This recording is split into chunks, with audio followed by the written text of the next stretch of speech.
All right, the first week of free agency has concluded. The Texans have actually made it officially official. They sent out the email, and a lot of their signings are official. We're going to take a look ahead to what the Texans could be looking at a year from now when it comes to free agency, the 2-year plan that Nick Caserio often speaks of.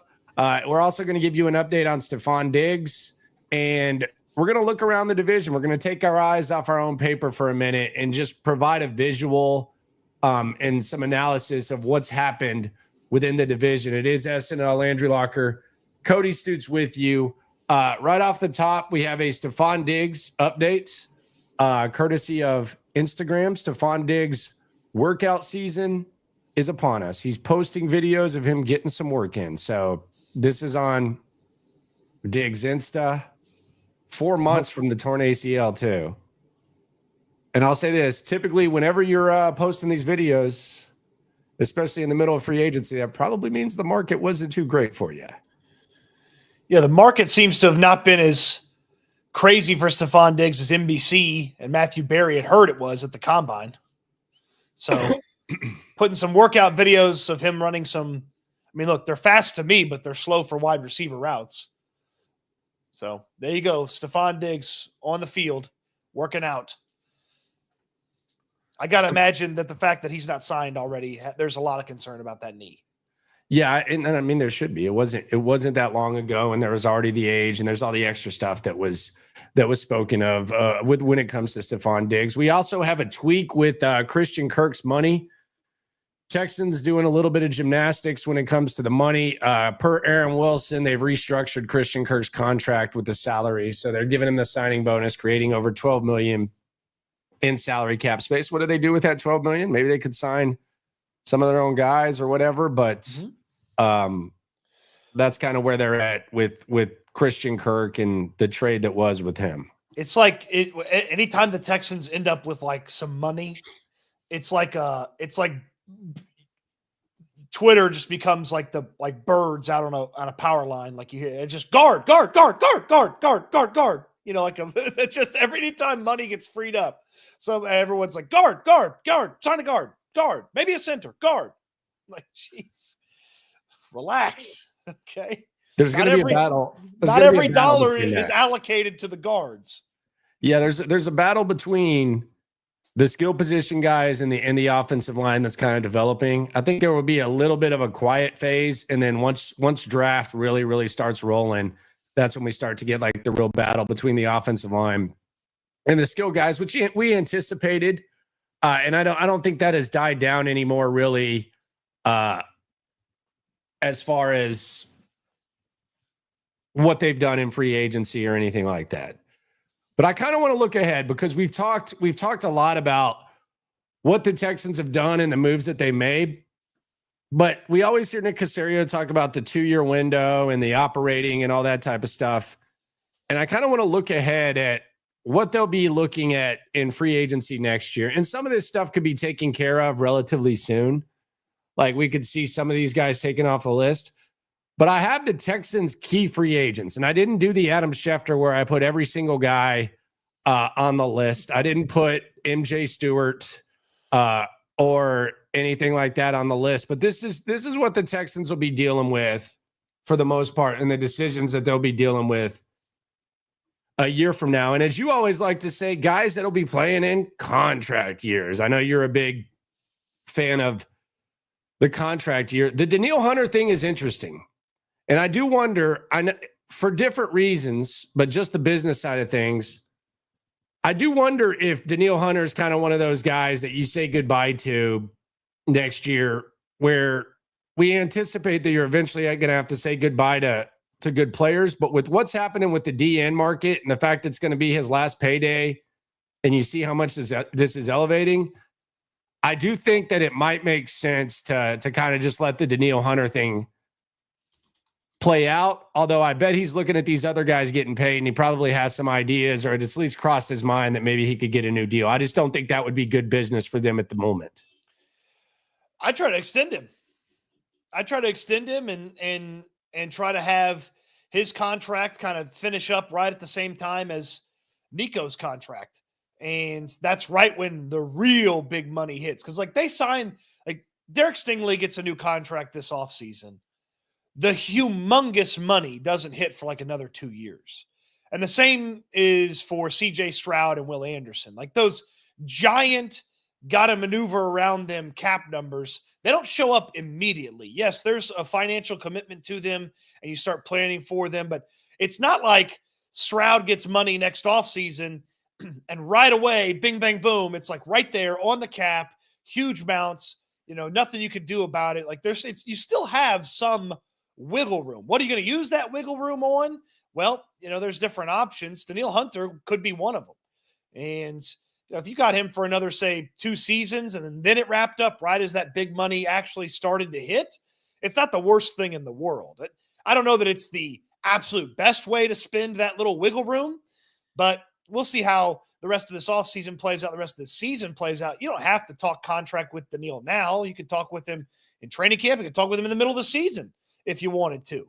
But yeah, you could also plan for the future with some draft picks, some free agent signings next year, and let him go. And there'd probably be some compensation headed back your way when he goes and signs a giant contract with his last giant contract, probably with another team. See, the extension thing, I just don't know why they would need to do that right now.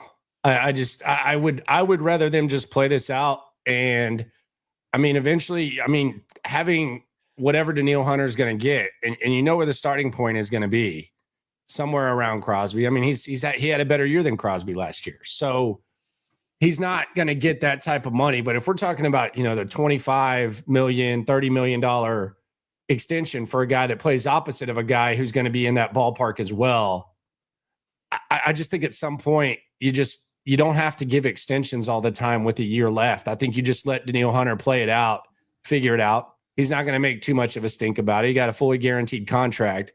So giving him an extension for me, that would be a no-go for me.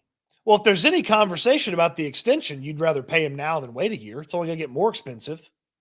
Well, I'm not. I just think that it's 1 year and then you can move on and you can shuffle in these D linemen like they always do. And Will Anderson elevates his play. I'm not. That's always the argument. That was the argument with Titus Howard. But Titus Howard played down to the level. So there's always like the counter. That's always the Nico. You don't know. There's no guarantee that the price is going to go higher, especially with a guy who's creeping up on 30. He's already pretty handsomely paid. That's one way to look at it. You also have to make these tough decisions eventually. The extension and all that, I would not do it, but who knows? Do we anticipate a Stingley extension? I would tell you June, maybe those first couple of days right before training camp, July, so that when Caserio strolls to the podium for his pre-training camp press conference, I can talk about how great it is that Derek Stingley is going to be with the Texans for all these years and how great the contract was and how easy the negotiation was and how Derek Stingley earned this. Like, all the talking points he loves when they sign a big contract, he can go to the table with that to start that press conference in July when they get training camp rolling. So, look, you free up some money in June, $9 million off of the Shaq Mason thing that shows up in June. You could start figuring out what to do with the money you have left over that you don't spend between now and then and put some on Stingley's tab, get some of that money out of the way. Cause the more you pay the guys early on, the less it is on the back end when you're sort of maneuvering around and changing things around. So I think this summer, and if they did it now, that's fine. It's going to get more expensive when Sauce Gardner signs. So but it's only a little bit more expensive. It's already a $25 million, $26 million a year contract. Yeah, that's the starting point with what Horn got. Then you got Autry and Settle. I think these guys kind of play it out. Kirk, we've already talked about that. I think Rankins is one and done. Jimmy Ward, I don't know if he's going to be on the team next year or not. So the Kirk adjustment turns it into a similar Stefon Diggs situation. It's like it's a 1-year deal and they'll figure it out after that. I do wonder if he plays well in the middle of the year, if they just sign him in the middle of the year versus next offseason having to think about it. And you also got to see what they do. Maybe they end up with a couple of pass catchers out of the draft and Kirk's very much expendable at the end of 1 year. But Kirk, I wouldn't guarantee that he's a 1-year guy, but I'd also tell you on this list, he's a guy that could certainly get an in-season deal easily. Then you got Jimmy Ward and Rankins. I don't know whether Jimmy's going to be on this team or not. Jimmy ain't making it to 2026's free agency. Jimmy's about to be a 2025 free agent. Yeah, maybe. We'll see. I don't know. Never say never with him. Tommy Townsend, yeah, we'll figure that out. Petrie will be an interesting, like how they handle that out. It is going to be interesting to see how CJ Gardner-Johnson kind of impacts Petrie. I don't know that he does too much, but he is a guy. He is a willing and able guy to go inside. So we'll see what that looks like. Mechie, I don't know that he even is on the roster. Brevin Jordan, that'll be interesting to see what that looks like. And then Christian Harris, I think, is a guy that you kind of benefit from having in a contract year because it's kind of put up or shut up for him at this point. And we've seen some good things from him. But of all the guys that I could see like as a contract year type of just soars up, I could see Christian Harris doing it, but we know what the factor is. I mean, I wouldn't even think about a contract extension with him until he played a healthy season, and I got to see what he looked like for a full season in this defense. So, I mean, it'd be nice, but let's see if he's healthy. Let's see if he's going to end up being a guy that you can count on at different times this year. I would also say Petrie, if they got him at the right number, Petrie could be a July training camp extension as well. Maybe slightly before or slightly after Stingley because they have like a better understanding of what the secondary will look like. I got to see more, man. Like I know we got a nice little small sample size of Petrie being a nickel, but that was a year removed from him being benched. Like I got to see a little bit more before I start handing out extensions like that. And I don't even know what the right number is for a guy who was for the most part a nickel back. It was kind of a pivot from what they were doing. We don't know if that's like the way that they want to play defense as much. I got to see a little bit more from Petrie before we do that. I would not do it. I'm just telling you there's a chance they would do it. Yeah, that to me is just that's a little bit too proactive for me.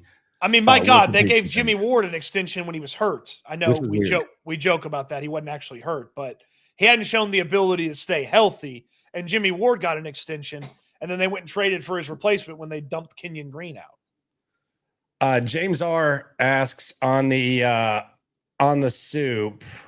You ain't never hate. Swarm. Says Landry, did you get a chance to see Cody's mock draft? The second one was legendary. The first one, not so much. I did not see the mock draft. I heard the first one. And I heard you were getting like some crap from people about it. I did not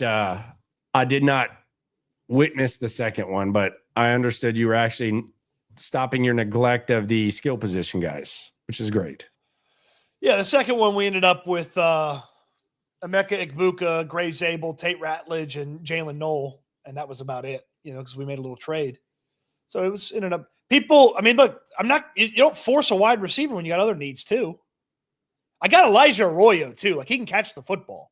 Like people acting like I didn't like, oh, you don't care about guys that catch the ball. Elijah Arroyo is the best non-day one receiving tight end in this draft.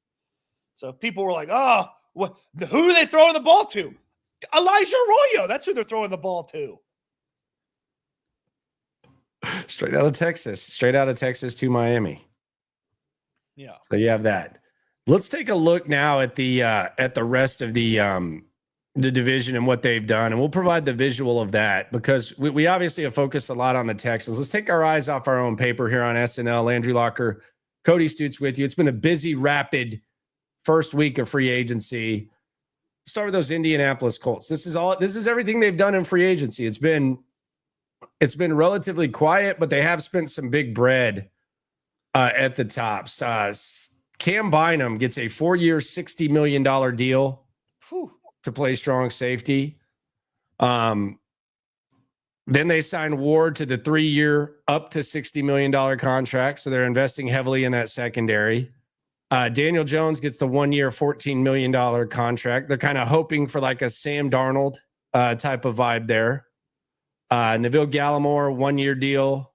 Ballantine, more secondary depth. And then Doolin, who has made some big plays against the Texans, gets the 2-year, $8.5 million. And then he needs to break off the Texans a couple bucks for that contract. He got it basically off that one play. Skewed those stats for sure. And then Herbert on a 1-year deal. So Indianapolis, they're focusing on the secondary. They got problems. It seems like they've talked a lot about tight end, But when it comes to Indianapolis, kind of a slow approach, kind of more the same, where they're bringing in the stopgap quarterback of the year, which is kind of feels like what they've done. But the biggest news for Indianapolis is Daniel Jones is likely going to be your starting quarterback, and that's where they've gone. They've had I don't know how Colts fans deal with Chris Ballard. They've had a disgusting 2 free agencies in a row. This is gross, and the last year where they did nothing was even more gross. They did nothing, and like in addition to what we're seeing here, like they lost their starting center, and they lost the guy that they started the year with at right guard as well, and like those guys haven't been replaced. So this is gross, and Warren, Bynum, they're going to be solid players if all of a sudden that pass rush turns the corner and gets a little bit better than it was last year. I know they spent that first round pick. They were the first team to draft a defensive player last year in the first round in Latu. And he was solid, but not amazing as a defensive end, as a pass rusher. DeForest Buckner's got health concerns. He hasn't always been healthy. So that pass rush up the middle hasn't been consistent for them. Their linebackers were awful last year. So they're not a scary team, and their moves in free agency have been they've tried to cover up a nasty spot on their team in the secondary, and then their quarterback sucks. So they don't worry me. Yeah. I like, as far as scary, like, do I see them competing at the highest level of the AFC? Like, I see no potential for that. Like, I don't think their ceiling is high enough to where we see that. I do think they've put together a squad to where they could potentially be hanging in the 9-10 win, competing for the AFC South type of vibe, depending on how you look at what the Texans are. And I think the Texans, with their defense, with the quarterback, and with the unknown on offense, like, the ceiling's higher. But I don't necessarily think the Colts have a really low floor as long as Steichen's there. It seems like they're going to be competing near the end-ish. I don't know that Daniel Jones provides you with significantly better quarterback play to where I don't know where you are in between the 2023 and 2024 season. 2023, where it came down to one play, and 2024, where he kind of fell off with a few weeks left in the season. But if you're talking about dangerous, like, crazier things have happened than seeing a team like Indianapolis competing in the AFC South. I wouldn't completely dismiss that. I'll look at who they beat last year. I think the only team they beat that was worth a damn was the Steelers in week 4. They had wins against the Bears, the Titans, the Dolphins, the Jets, the Patriots. Wait, is this the Texans or you're that was a large chunk of the Texans wins that you just mentioned, except the Jets. Yeah, well, that's a weird way to look at their schedule. Like, I think they're a worse football team, and they didn't beat any good teams last year. So that's what I'm telling you. Yeah, but you could say that the Texans beat those same teams too, though. The Texans the Texans beat the Bills. Yeah, they beat the Bills when they beat the Colts twice. Yeah, but you don't think the Colts are good, right? Well, the Colts aren't winning 2 games against the Texans next year. Yeah, we'll see. Just like they beat this team. I think a lot of people could make that argument about the Texans. You mentioned the Titans, though. Yeah, but I think the Colts got worse. I think the Texans are going to get better. We'll see. Texans have a quarterback. Colts don't have a quarterback. Like, they're not the same team. Yeah, that's a big gap. But the Texans had a quarterback. The Texans had a quarterback 2 years ago, and they were neck and neck. Texans have won only less than a handful of games more than the Colts without a quarterback. How many times are the Colts walking into a game where they have the better head coach and better quarterback? It's not very often. No, it's not very often, but they still seem to linger around the same area. Like, it's not like we're talking about a massive difference. Like, as far as what the Colts have actually done in the last couple of years, Texans have obviously had more playoff success. I'm not questioning that. Why are people so hard on your mock draft right now? What's going on here? People are haters. The Titans free agency, and I put a picture of Cam Ward here because I think it's apparent based on what they've done. I think Cam Ward's going to be their guy. They paid the tackle, good Lord, 4 years, $82 million for Dan Moore. They got Kevin Zeitler, who a lot of people wanted here, 1 year, $9 million. And then they added some pieces on D-line, Cody Barton, Jermont Jones, Xavier Woods, Van Jefferson 1-year deal, and then just kind of some bargain shopping there. But you see the big money for the tackle, and you see one of the more popular guards, veteran guys, in Kevin Zeitler. It does feel like the Tennessee Titans, if it wasn't already apparent, it feels, who knows, that they have kind of telegraphed that Cam Ward is going to be their guy.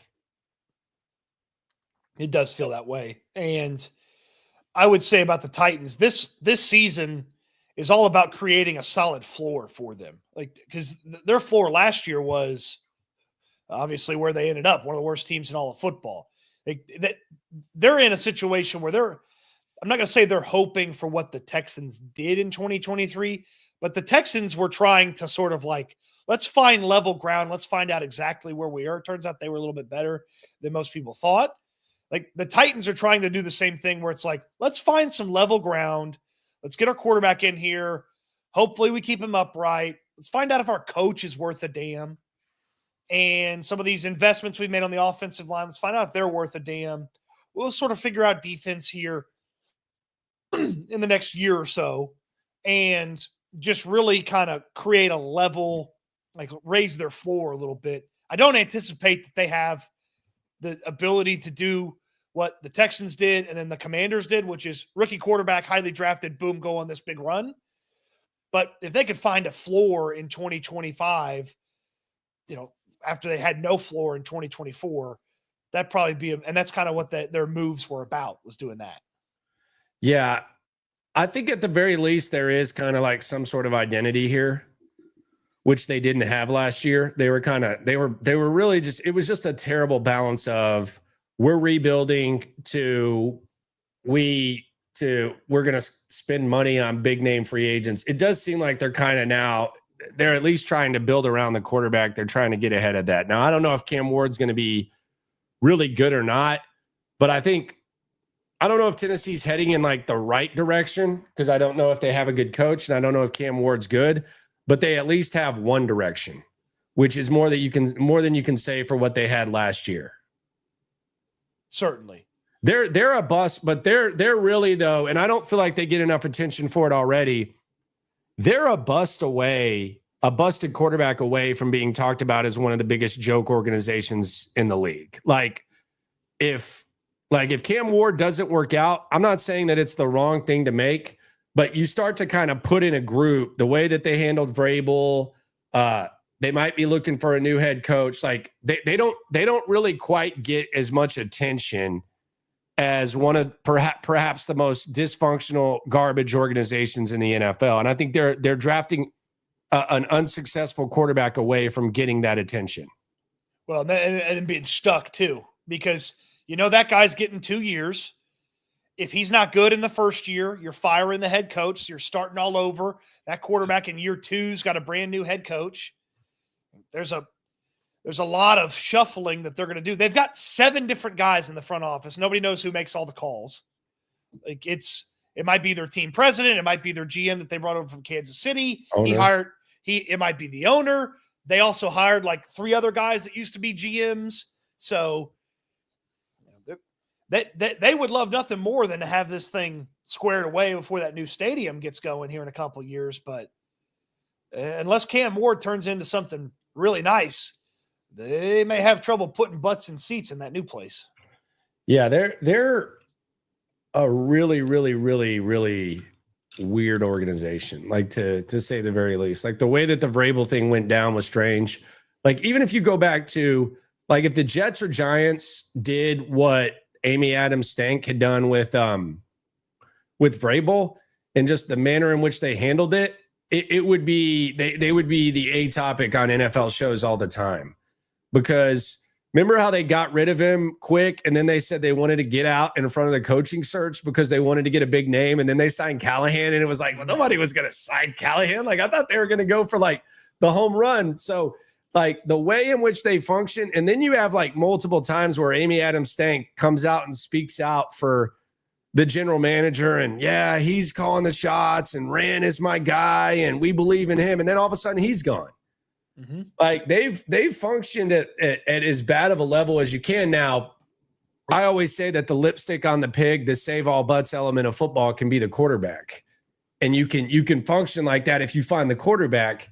But if you don't, and we're talking about another bust, and we're having these type of discussions, then we got to mention the old Oilers, the Titans, as one of the most dysfunctional, out of whack, out of touch franchises. I don't know. I'm not going to sit here and like say that I 100% am up to date on the quality of coach that they have, because I like Shane Steichen. I think Shane Steichen's a good coach.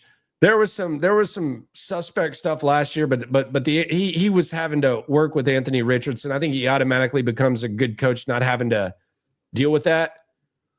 But I don't know whether this Callahan guy is good or not. I lean towards not, but I don't have like a strong take as to whether or not he is. He has no presence. No presence. Like when you were at the combine this year. When a guy who's got a little juice walks around, like you can kind of tell. Like Howie Roseman's rolling around through there. It's like, okay, that's a GM that, when the coaches are rolling around the first couple of days, like, you kind of take notice. Brian Callahan, I've been standing there, like Brian Callahan's just like popped up next to me. I'm like, oh, there's Brian Callahan. Like there's nothing about him that's like, and coming off of Vrabel too. Vrabel like commanded the area around him. And then Callahan just kind of is like, yep, nope, Dad's going to coach up the offensive line, and we're going to be good.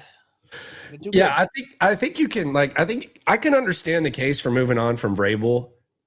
Like if you were going to rebuild, but they didn't really start rebuilding last year. So that was what was really weird. And I don't think you can look at it as a transformation year.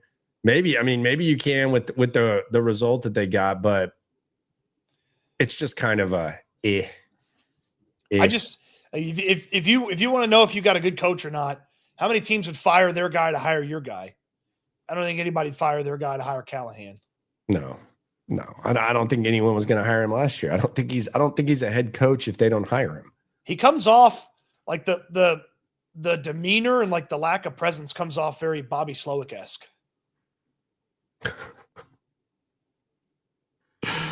Like where it's like, oh, okay, like I'll listen to you like talk about the intricacies of some offense but like this guy's standing in front of a room and with some of these guys having been coached by Vrabel and this guy's leading them. It's like, I don't know, man. Bobby just catching strays. Damn it, Bobby. Then we got the Jags. Interesting squad. They got the top 5. They got a top 5 pick in the draft. They got Trevor Lawrence. So go through this for me, Stoots. I put Eric Murray as the face of this because that was kind of the best comic relief. But you can see at the bottom, they released Evan Ingram, they released Devin Duvernay, and they released Ronald Darby, and they were going to release Christian Kirk, but the Texans ended up trading for him. Correct. Go through this and give your thoughts on what the Jags did. Macari is going to be their starting right guard. They lost Sheriff to free agency, and they feel like Macari's an upgrade. Jordan Lewis, they paid him a ton of money to be a slot corner for them. So, okay, sure. Dimey Brown is one of the worst contracts in free agency so far this year, and Eric Murray's right there with him. Like, those were two mystifying moves. Like, I don't know that anybody outside of Jacksonville was paying those guys what they made. And then they filled in a lot of sort of depth stuff. They added depth tight ends, blocking tight ends. They have a second-round tight end that they like named Brenton Strange. They need defensive linemen. They need probably another wide receiver. And here's what Jacksonville's working with. They're working with the second most draft capital of any team in the draft. The Browns have the most. Jacksonville's got 4 picks in the top 88, 5 in the top 107, and 6 in the top 126.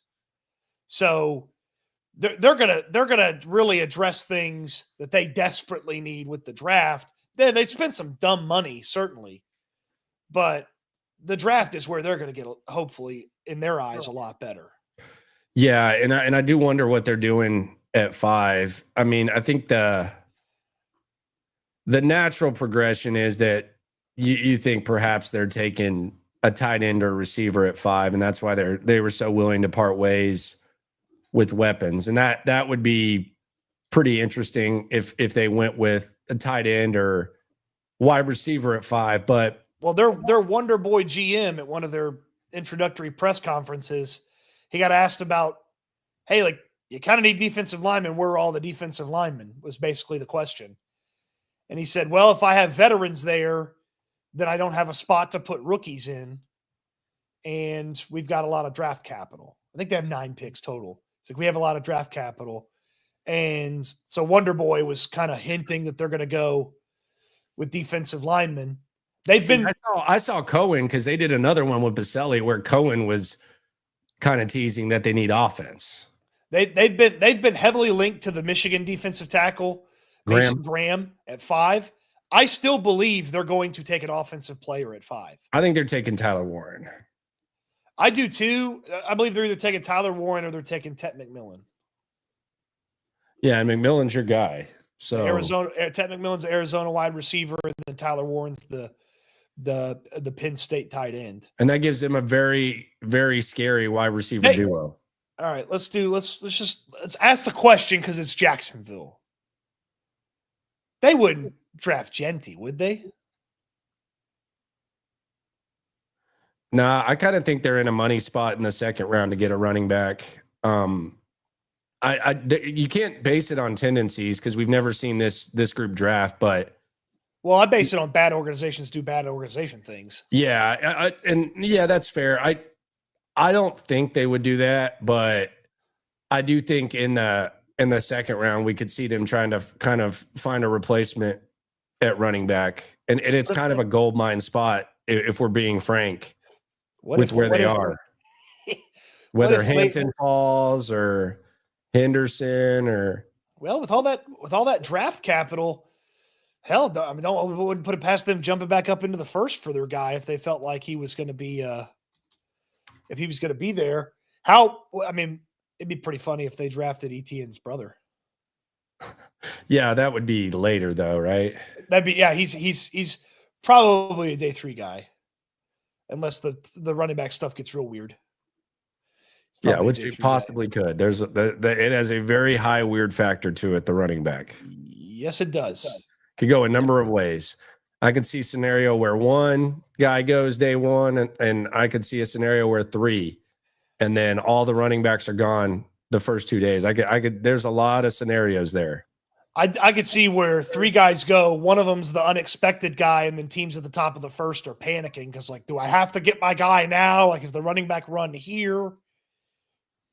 Like, that would I'm with you on that. So we'll see what Jacksonville decides to do. They're an interesting team. You're not as dismissive of them though as you are Indianapolis. Well, I like their coach. I like Cohen more than I like Callahan, and their quarterback situation, though not amazing, is much better than what the Colts or the Titans situation is going to be. Yeah, and the web. I mean, Brian Thomas just seems like. I mean, he's probably a first round pick in fantasy leagues this year in some. He's like the back end, like 9-12 type. He was one of the best wide receivers in football last year. Like, it was.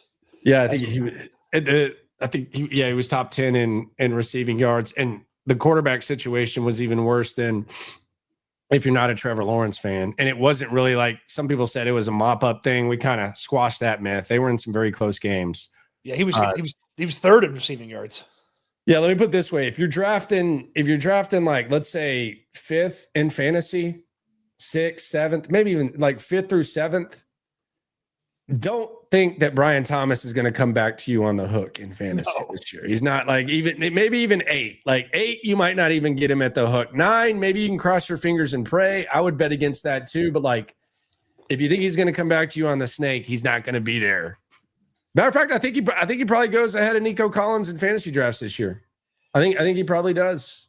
Oh yeah, I would think so. And I mean, he did something that Nico Collins has never done in his first year, and you know exactly what that is. Stayed healthy. Played all 17. Yeah.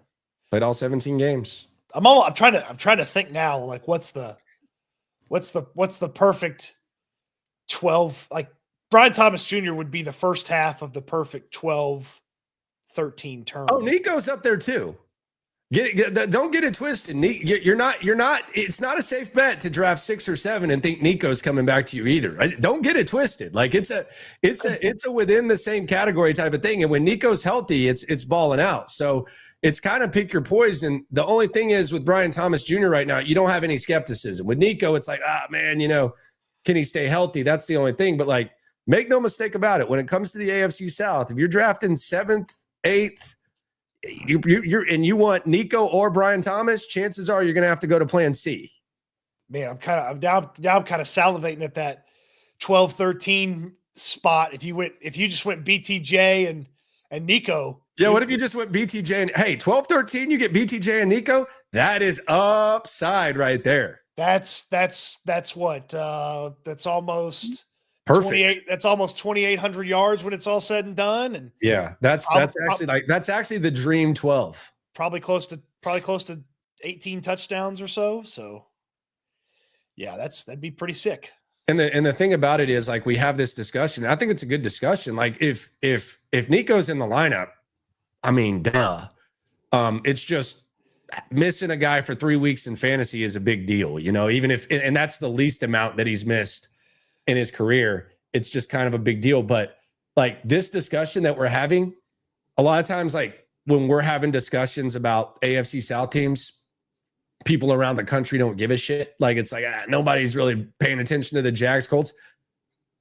Most people play fantasy, and most people are going to be deciding between these two guys. Like, that is right there, the tier.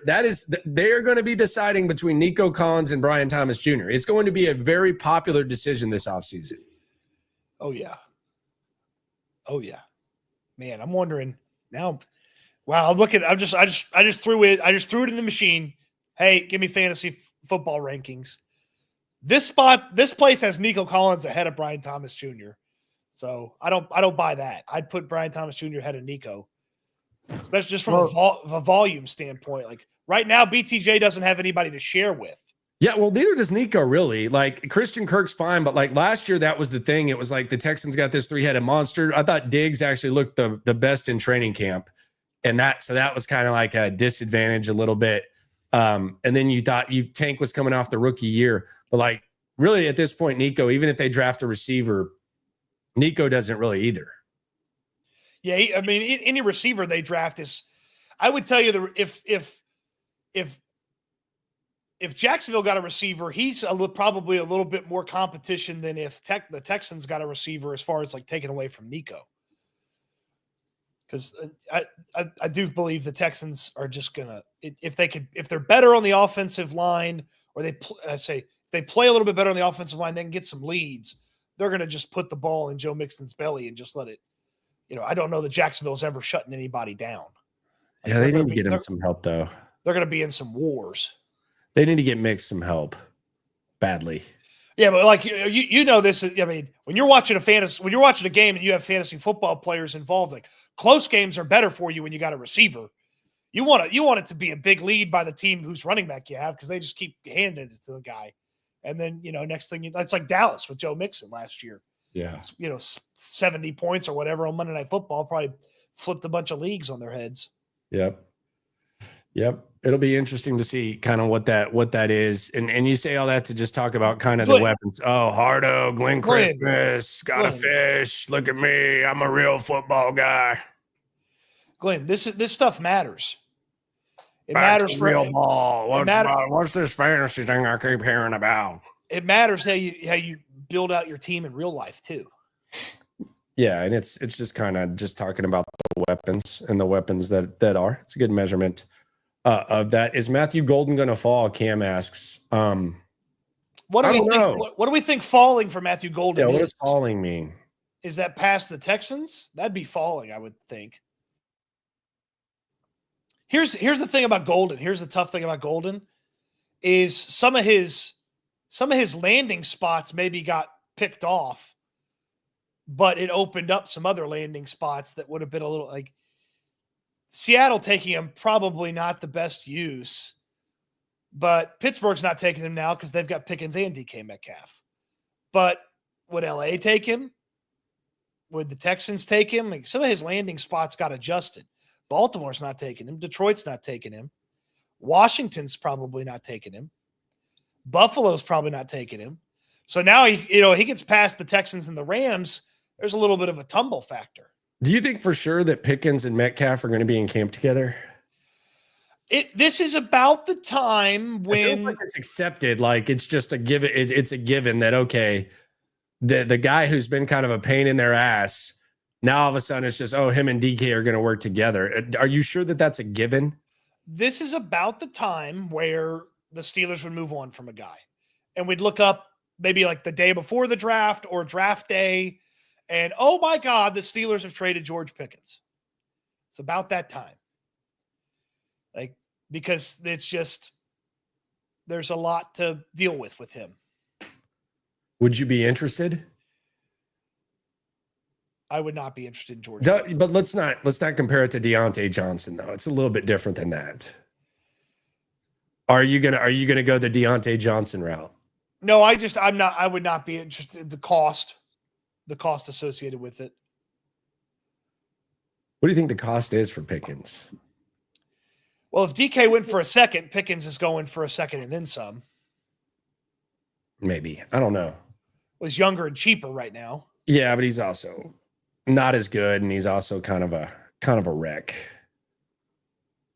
I mean, yeah, but the team that's trading for George Pickens is probably like pretty comfortable with the crazy. It needs to be. It needs to be a team that it needs to be a team that's not expected to be good this year. That does it. If a team that's not expected to be good trades for a wide receiver, then they're not going to be good for a while, because that is not a winning mindset and a winning mentality to have. Well, I mean, like the team I have in mind and the coach that can handle it is New England. Like, is New England getting a better wide receiver than George Pickens at 38? Yeah, I just don't think he's going for a 2 like you. I think that's a little. I think he's a day 3 pick. If they move on from him, they probably draft someone and they just move on from it. Get rid of the headache, because they're not going to pay him. Well, Bo says falling means to move in the opposite direction of up. Bo, falling is very different for different players, though, because like where do you value Golden? Like, where do you think he goes? you have to have an estimation of where that player is right now. Is Matthew Golden one of the 25 best players in this draft? Not to me. Not to me. So if he got past 25, is it really a fall? If you feel like he's the second best wide receiver and he's there at 25, then that kind of feels like a fall. Like Mason Graham gets out of the top 7. That's a fall. Mason Graham's the defensive tackle from Michigan. That's a fall. Shador Sanders gets to the 20s. That's a fall. The range for Golden is somewhere between 16 to 48, probably. Burden's kind of interesting too. I could actually see him being there in the second round. I'm fascinated to see how teams are going to handle these cornerbacks, because the Michigan kid, Will Johnson, I haven't heard very many draft people be like very kind to him, but there's the kid from East Carolina who's got a knee injury. Is he going to be ready? Who knows? This Kentucky kid was really fast and impressive and athletic at the combine. So the cornerback is very, very weird position this year. Very weird. Asman on the Super says, "Don't stop believing with Cody Stoots at the rodeo." Oh, today's Journey Day, right? Correct.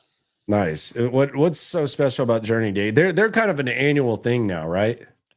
They were here a couple of years ago. I don't think they made the trip last year, but who was the old band last year? There was like an old person's day too.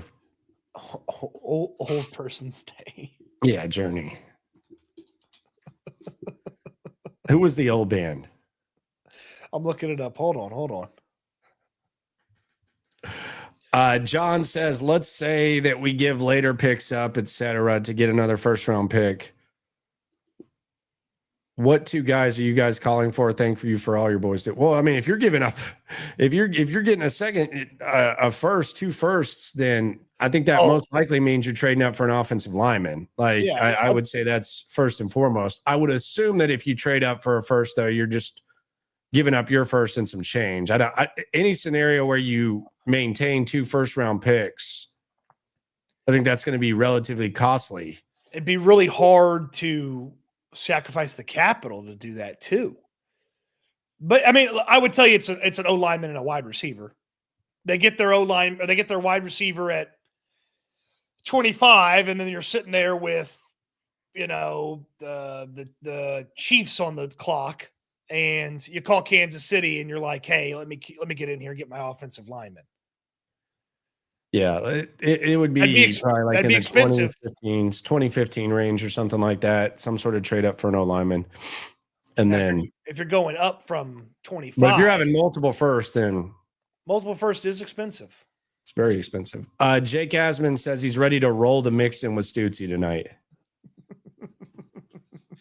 What do you think? Some clown? I just roll the Joe Mixon whenever you want me to. Chase says, what side of the Soul and Chase Bengals stick figure draft meme was Cody on? This is a funny question. And if you're unfamiliar with what Chase is referring to, back in the day, the Bengals very much needed offensive line help. They drafted Jamar Chase instead of Penei Sewell. Everybody was making fun of them. And they had this stick figure drawing where Burrow's getting sacked and not getting the ball to Chase. Then they had one where Penei Sewell was there and he was actually being able to throw the football. And I would tell you that I protected CJ Stroud appropriately with the mock drafts today. Now, I might have not given him an additional weapon in one of them, but I protected CJ Stroud appropriately with the mock drafts. But that is always the argument. Like, it's a different version of what the Texans are in right now, but that is kind of the other side of the argument. The wide receiver, offensive lineman. I don't think the Bengals regret their decision, and they were getting killed for it. By the way, congrats to Jamar Chase on his incredible contract. Good for him. He deserved it. He played it out. He's the best.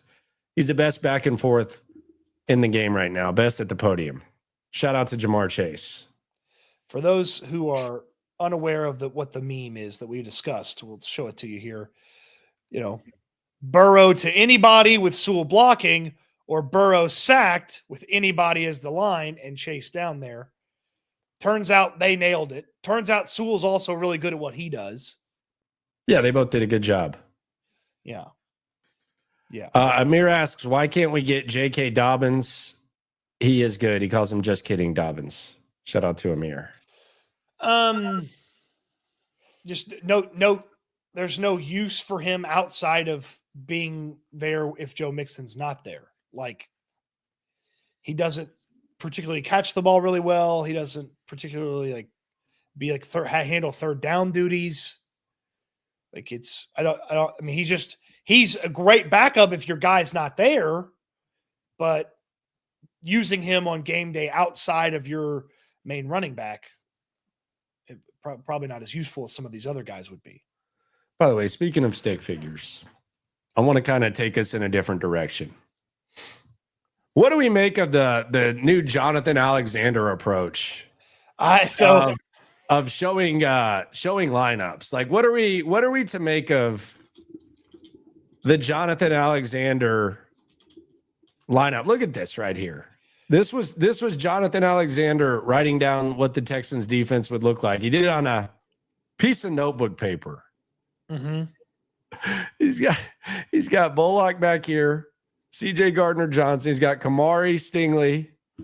Then he's got Toto or Christian Harris. He's got Aziz. He's got Petrie. Then he's got Hunter, Edwards, Rankins, and Will Anderson.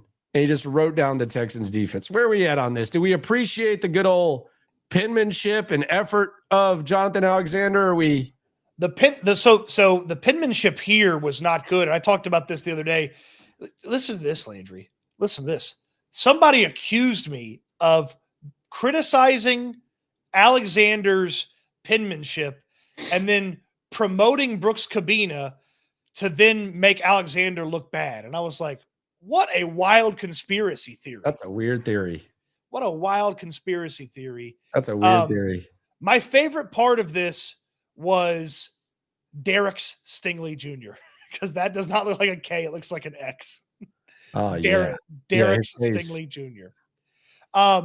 He did another one like the next day that was a little bit better. And I feel like he took a little bit more time with the penmanship and it looked a little bit nicer.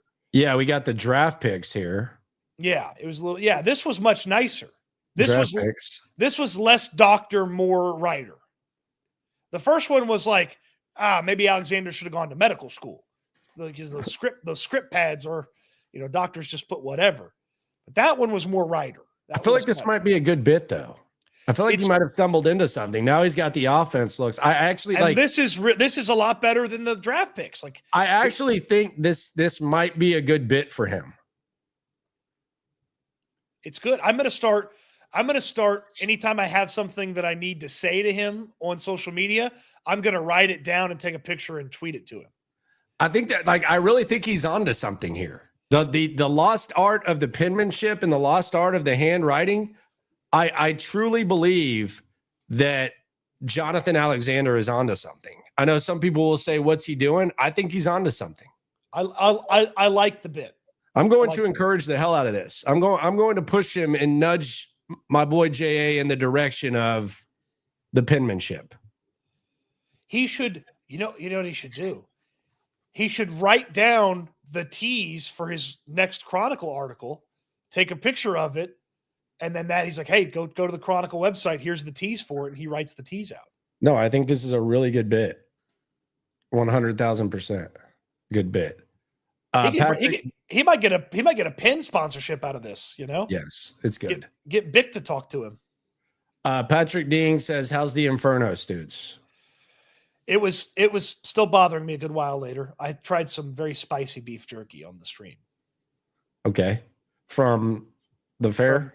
From Ricky's Jerky out there at the rodeo. Rick says Gen X can't read cursive. Cursive never should have been taught. It was always one of the more pointless lessons that you got in school. There was no point to cursive. I can't read my mom's writing. She writes in cursive and I can't read it. Yeah, there's no point to cursive. It was always a waste of time. I can write in cursive and I can read some other people's cursive. My mom's penmanship but people her age easily read what she writes. And I'm like, how? Yeah, you should have had like a money management or like a how to read media, like intro to journalism type of class instead of the cursive. Cursive, no thank you. I'm sleeping on the cursive big time. Signatures is fine, but the cursive, no thank you. Too many letters look weird in cursive. Like I got S's. Both S's look weird. Small, lowercase s, capital S, they look weird in cursive. And by the way, there's talk that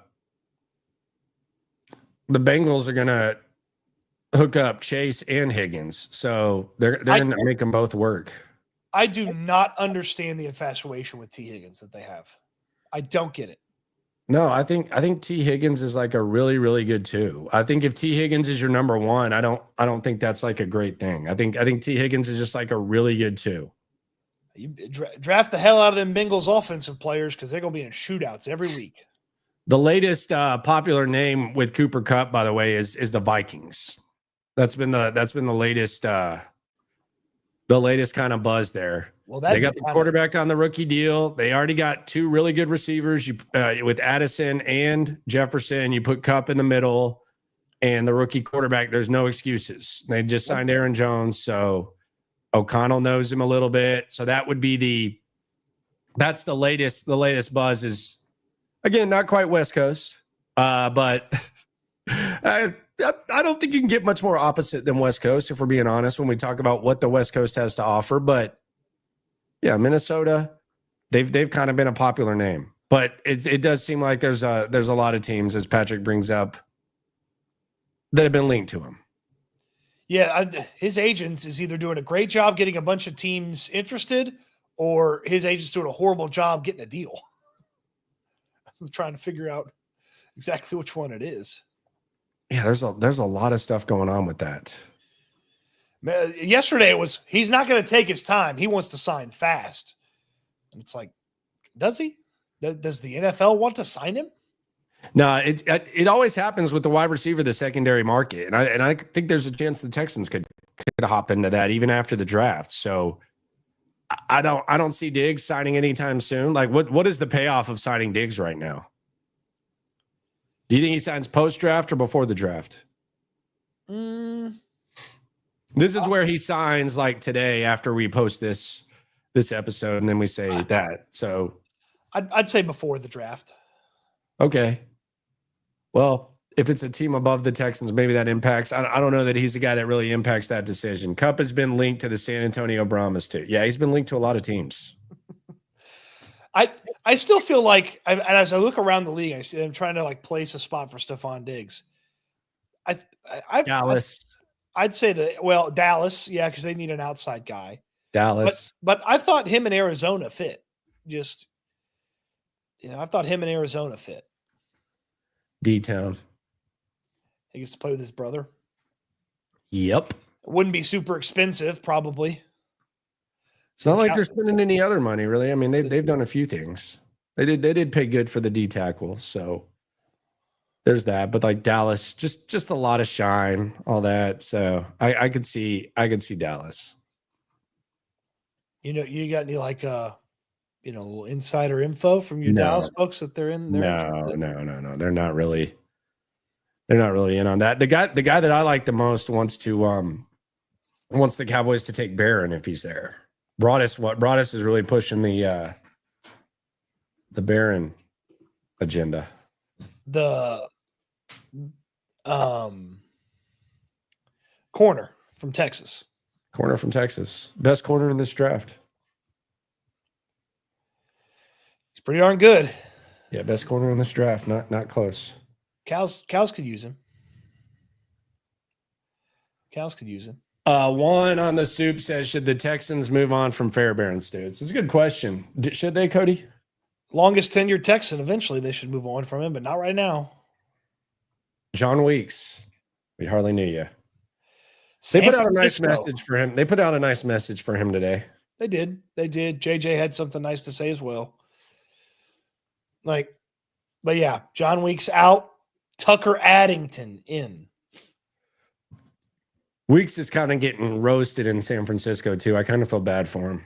Why?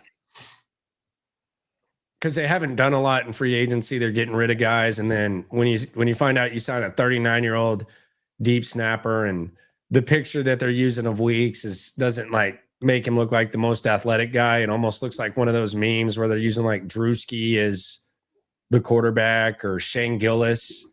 It's not quite the most welcoming post. Like you can't expect them to get excited about a long snapper. Well, especially when their ownership basically was like, yeah, we're not spending any money. Sorry. And then you find out that ownership's buying a soccer team. It's like. Jake Asman says John Weeks joining Stoots and I at rodeo tonight. I talked to Weeks last night, by the way. That's not true. John Weeks is not going to be at the rodeo with us. Weeks really wanted to finish here. He was a little disappointed, but he's gonna keep on keeping on. I mean, there's only like no one will ever publicly say we thought we had to get better at the long snapper spot. Like that's just not going to be. They're going to say stuff about the offensive line. We had to get better. We had to do this. Da da da da da. Nope. Frank Ross or Nick Caserio, D'Amico Ryans aren't going to trash John Weeks. So we'll, and I don't know anything about long snappers. I don't know if John Weeks was good at his job last year. I don't know if he was bad at his job last year. Yeah, I have no idea. I don't know. And I don't even know where to go find that. Like, there's not like an ex-long snapper I can go talk to. No. Like, there's not like I can't send snaps to somebody on a DM and on Twitter and be like, was this good? Like, I have no idea. We got to wait for the DJ Anime article where anonymous source says that there were bad snaps last year. Where as the anonymous Texan put his hair in a bun, he said, "This is all Tommy Townsend's damn fault. Everything was fine until Tommy Townsend got here, and now John Weeks is gone. Kaimi didn't have a problem. They worked together for 9 years. This is Tommy Townsend's fault. It's that damn Tommy Townsend and his long hair. He got rid of John Weeks. He's over there in Frank Ross's ear. I can't catch these snaps, Frank. You got to get me somebody else." Big Balls on my team. That's a hell of a name. He says, "What about Kobe Bryant? Angry as F." I actually asked Kobe Bryant about meeting with the Texans. He said that they like dogs. They said they like dogs. I'm a dog. Kamari Lassiter's my boy. We're all dogs. He's small, man. I mean, he is. Kansas cornerback, for anybody wondering. Yeah, Kansas cornerback. That's my bad. Not the basketball player. Rest in peace. But yeah, Kobe Bryant. I've gotten like some serious pushback with this. I don't even know if he goes day 2. Like, is that? I don't know why that's like a crazy thing. He's a playmaker. His highlights look great, but he's little and he's also extremely physical. And I know like that's on one hand, you look at a guy that's extremely physical, that's little, and you say, man, the guy's fearless and all that. On the other hand, like it's a little bit different tackling NFL guys being that little and that physical as compared to Big 12 players. I like his competitiveness. Like I could see him, like if you told me that Bryant was like a back end guy scratching and clawing to make the team, cool. But I don't want to dismiss the size, but I mean, he is little. And if you're talking like a day 2 corner, that just seems a little bit risky. But yeah, he's definitely nasty. He's definitely got some good. He knows how to play the ball. I just don't know if the way he's little, man. Like the way that they like he's skinny too. Like his arms are like. He would just get run over in the run game. Like it's almost like you can't put him on the field in a run situation. Like almost any wide receiver could block him, and almost any running back can run over him. Yeah, little, but I mean, I like his makeup. He was a little slow at the combine. I wonder if he was hurt. I wonder if the pro day is going to look a lot better for him. Pro days always look better, sir. Those hands get a little heavier. Yeah, well, the pro day, if he was slow again, that would not be good. No, I mean, it might be good if you want to kind of potentially get him as like a bargain or something like that. I think that'll be interesting. But yeah, the guys. I think he was the second slowest corner that ran at the combine. That's rough. You can't be little and slow. Yeah. It's a bad combo. Really bad combo. Appreciate everyone for coming through. It's been a wild week of free agency. We appreciate you for riding along with us. We got the night stream tonight at 10:30.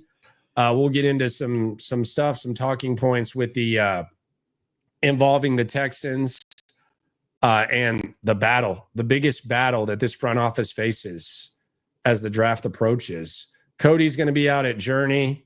He's going to be, I'm sure. So they had Journey 2 years ago, and then the rock band that they had last year was Nickelback. Yeah, Nickelback supposedly was like a really, really popular show. People like to make fun of Nickelback, but then as soon as they sell tickets, people just happen to come out. So Nickelback was badass. Oh, they were? They were awesome. Yeah, I feel like they get a bad rap. I felt like it just became popular. There's actually a documentary about how much they used to get shit on Netflix. Oh, I might have to check that out. It's good. It's actually really, really good. You definitely should. Subscribe, like, ride along. Always remember, when it comes to this Texan stuff, we're all in it together. Eat good, sleep good, be good. We'll talk Texans again soon. Thanks for watching, everybody.